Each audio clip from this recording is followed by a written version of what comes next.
મિત્રો, ઈપીએફ પર income tax સિરીઝના પાછલા વિડીયોમાં આપણે નોકરી આપનારના યોગદાન પર લાગુ પડતા ઇન્કમ ટેક્સના નિયમો વિશે વાત કરી હતી। આ પાર્ટમાં આપણે વાત કરીશું કર્મચારીના યોગદાન પર મળતી ઇન્કમ ટેક્સની છૂટ અથવા કપાત વિશે।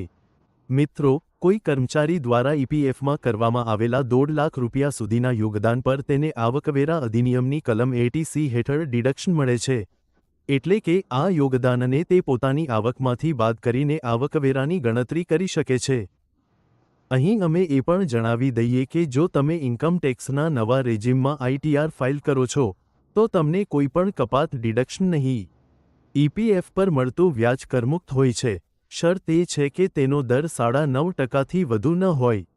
આ ઉપરાંત 31 માર્ચ 2021 પછી ફક્ત 2.5 લાખ રૂપિયા સુધીના યોગદાન પર મળતું વ્યાજ કરમુક્ત રહેશે। જે કર્મચારી વાર્ષિક 2.5 લાખ રૂપિયાથી વધુ યોગદાન જમા કરાવે છે, ઈપીએફઓ દ્વારા તેમના ખાતાને 2 ભાગમાં વહેંચવામાં આવે છે। એક, 2.5 લાખ સુધીના યોગદાનવાળું અને બીજું, 2.5 લાખ ઉપરાંતનું યોગદાનવાળું। પહેલાવાળા પર ટીડીએસ કાપવામાં આવતો નથી, જ્યારે બીજા પર વ્યાજ આપતી વખતે ઈપીએફઓ દ્વારા ટીડીએસ કાપવામાં આવે છે। ઈપીએફમાંથી આંશિક ઉપાડ એટલે કે પાર્શિયલ વિડ્રોલ, જેને આપણે એડવાન્સ પણ કહીએ છીએ, તે સંપૂર્ણપણે કરમુક્ત છે। સાથે જ 5 વર્ષની સભ્યતા પૂર્ણ કર્યા પછી ફાઇનલ વિડ્રોલ પણ કરમુક્ત છે। 5 વર્ષ પહેલાં જો આ કારણોસર ફાઇનલ વિડ્રોલ લઈ રહ્યા છો તો પણ તમારું ઈપીએફ કરમુક્ત રહેશે। નંબર 1, તમે જે પ્રોજેક્ટમાં એમ્પ્લોયડ છો તે પૂર્ણ થઈ ગયો છે, તેથી તમારી જોબ સમાપ્ત થઈ ગઈ।